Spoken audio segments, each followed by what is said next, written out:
afternoon. So today we're here to learn about culture. It's in your textbook, chapter 6.1. So as you see on the screen, there's a definition of culture is a group of people who through a process of learning are able to share perceptions of the world which influence their beliefs, values, norms, and rules, which eventually affect their behavior.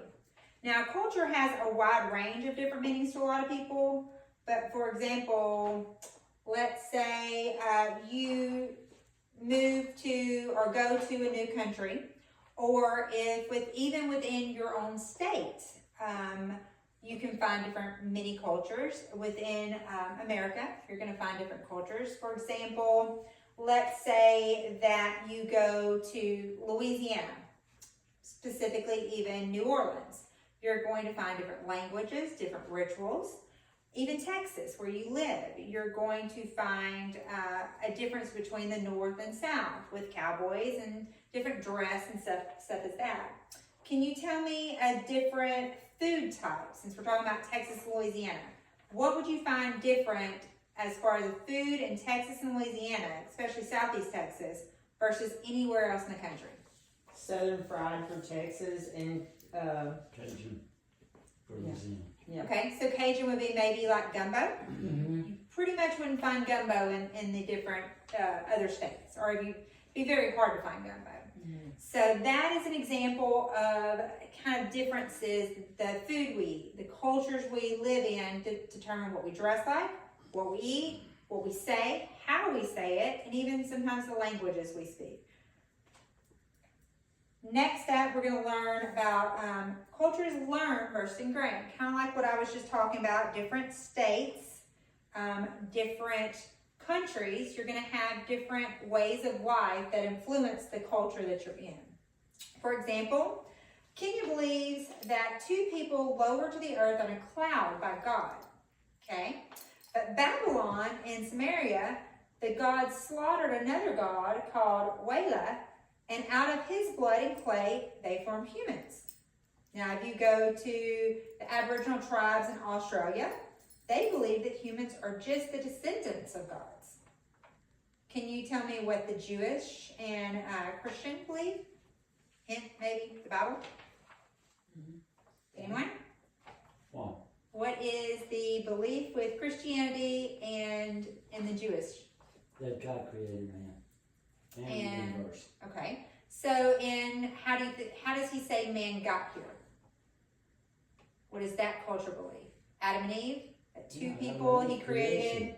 Yep, out of creation he created them on, and that's what the Bible believes. So you can see in these different countries, and they believe different things about how humans came to be on earth, and even different ways of the deity.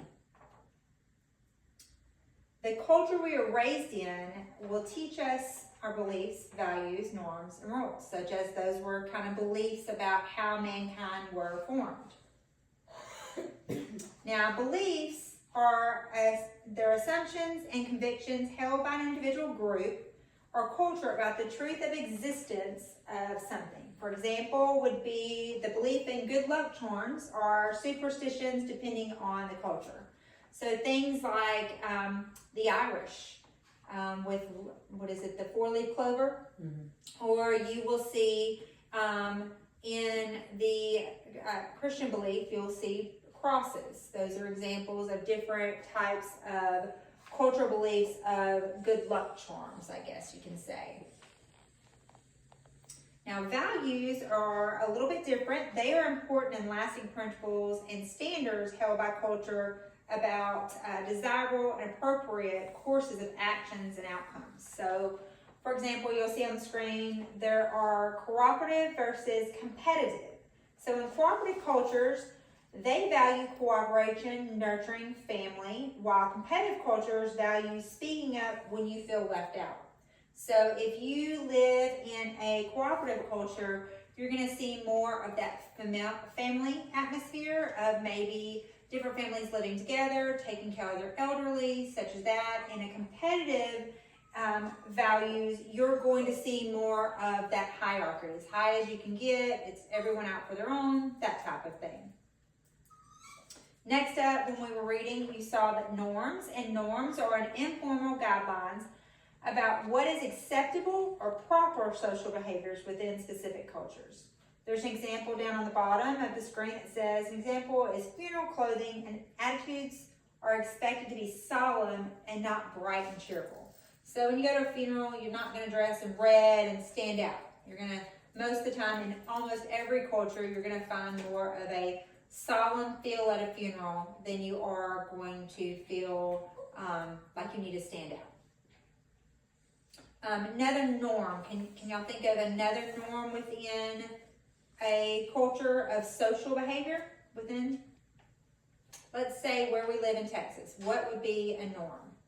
Just everybody getting along, everybody being together as one, having the same attitudes.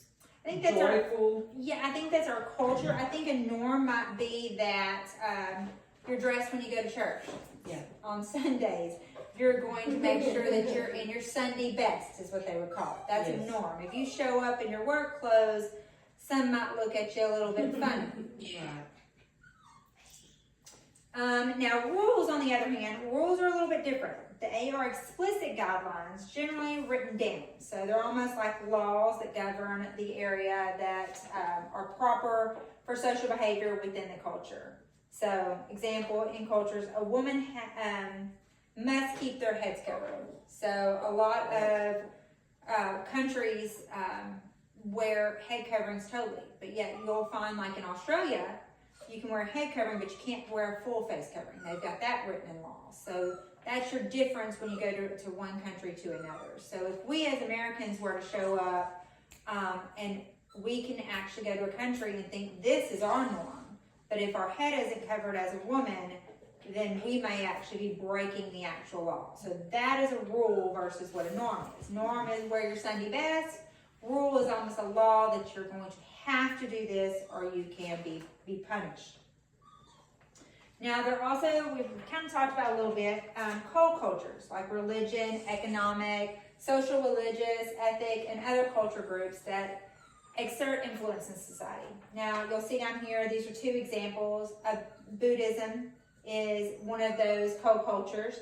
And then you also have the Amish. So you'll find Amish even in almost every country, but in America, they separate themselves. They have their own culture within. So that is co-cultures. They live within cultures of more, in America, you will see them and there will be normal Walmarts and roads, and then you'll see a buggy coming down the street. So they have their own culture within a culture. So those are co-cultures. Now, we're going to watch a little video here and kind of explain. This video is First from things Faith first. Kerming Let's at define Portland culture, Community College. shall we? Okay. A very simple definition of culture is the sum of knowledge, beliefs, values, and patterns of behavior shared by members of a group. That's it. Pretty simple. Now let's look at a definition of culture that is specific to communication. According to communication scholar Dr. Stanley Moran, culture is the world made meaningful. It is socially constructed and maintained through communication. He goes on to add that culture limits as well as liberates us, it differentiates as well as unites us, it defines our reality and thereby shapes the way we think, feel, and act. I don't know about you, but I quite enjoy that definition of culture. All right, so now we can go on to defining co-culture, right? Wait. One more thing before we go to co-culture. We must first look at dominant culture, also known as mainstream culture. Dominant culture is the collective cultural experience held and shared by the large majority of people. So, for example, if you studied culture before, you may have compared and contrasted American and Japanese cultures. In doing this, you've looked at generalizations regarding each country's cultures. And now, the moment we've all been waiting for. The definition of co-culture. Co-cultures are cultural identities that exist within a larger culture. So, for example, I consider myself a part of the broad American culture, but my co-cultures could include, but are not limited to, being a Trekkie who enjoys watching the Timbers and Thorns play soccer, and I also identify as Filipino American who happens to be vegan. Those are my co-cultures. Now, if you Okay, so I'm gonna stop it for a moment. Can any of you tell me a cool culture you might be involved in? Well, Texas has a lot of Spanish people, so it's not only a cowboy kind of state, but it's a Spanish mixture too. What about, Ricky, I see you have a Harley Davidson shirt on. Would you identify as part of a motorcycle group? Yeah. You know, because not everyone rides motorcycles, okay? And, all right, so that would be a example of you in a cool culture. Okay, let's go. study culture in the past, you may be familiar with the term subculture. It's not a bad word, but the term is going by the wayside for many scholars. In recent years, there has been a shift in academia to refer to subcultures as co-cultures. Why? I'm glad you asked. The prefix sub has many definitions, and for some people, the prefix sub implies being inferior or secondary, or even smaller or less important. So, you see how the term subculture can be slightly problematic? In the last couple minutes, we've covered several terms regarding culture. First, we defined culture through a communication lens. Next, we looked at dominant culture. Then, we moved on to defining co-culture and looked at why the term subculture is a bit problematic. I've enjoyed our time together and hope that now you have a greater understanding to the many layers of culture.